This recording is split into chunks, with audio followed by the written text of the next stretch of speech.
Shark fans, welcome back to the NSU Baseball Complex for this week's edition of Brownie Points.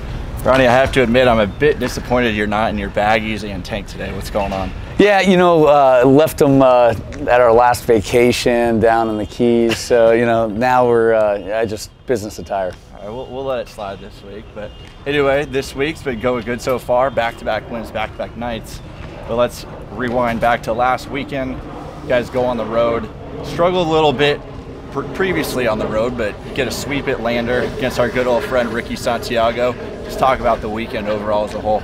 You know, I think it's a challenge to go on the road, you know, and we've played our first, I believe, 11 out of 19 games were on the road. We played them in cold weather areas, and I think I like the way our guys competed. And so you felt the culmination of the way our team had been playing, that we were about to get going. And going up to Lander, we faced some elements. You know, there was rain, it was cold. You know, I thought they did a really good job pitching the ball. And, you know, at the end of the day, we were able to overcome, probably snuck out of there with the sweep. You know, we won the first 2 games, but that third game was anybody's game, and then the fog rolled in, and we were able to put a 5 spot up, and so it was quite a crazy element that none of us had experienced before. But you know, just looking at how the season has been culminating, I think that we're primed. We've played really good, strong competition on the road with North Greenville, with West Florida, now with Lander, and I think that it really sets us up for the rest of our conference run.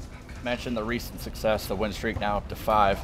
We got to think, though, a lot of it has to do with now you've settled on Daniel Irisari at the top of the lineup. Talk about what he brings to the table. You know, I mean, he's much more mature than you know, most freshmen at this point in the season. He's a very calm player. I think he handles himself as a professional.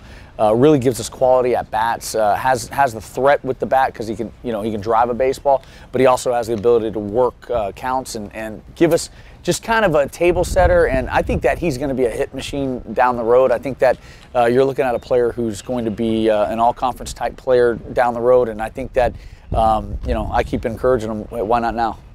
Got to ask, another move I've seen late in games recently, you've been shuffling Acevedo over to second, bringing Rojas in at third. Just talk about that a little bit more. You know, Mikey's one of the most versatile players we've had here. He can catch, obviously. I mean, he's an outstanding catcher.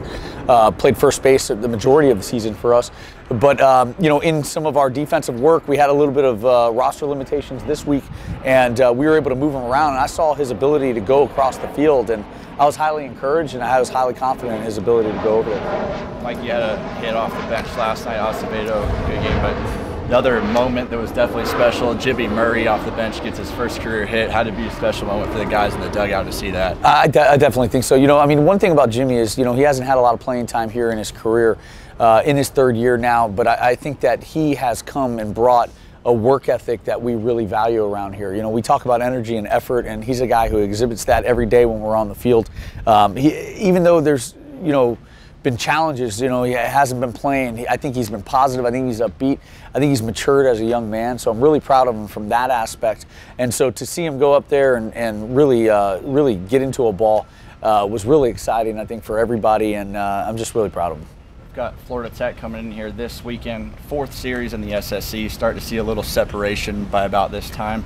It's also the time we've tended to kind of really pick up our play. We're in the middle of the 5-game win streak. What do we need to do as a team, though, to keep progressing and moving in that direction? You know, I think that pitching has been just really, as it's settled, has made us a better ball club. I think offensively we haven't hit our stride yet. I think offensively we're going to be a much better club right now. We're starting to climb when you look at the statistical data, but our process is something that takes a little bit of time.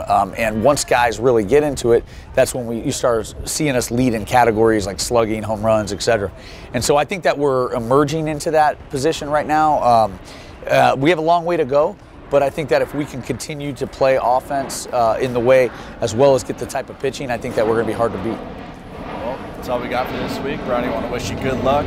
First pitch tomorrow night right here at the NSU Baseball Complex at 6 p.m. Doubleheader beginning Saturday at 1 p.m. Tune in on NSUSharks.com or follow along on Twitter at NSU_baseball. And if you're not going to be here, you better go to the basketball game.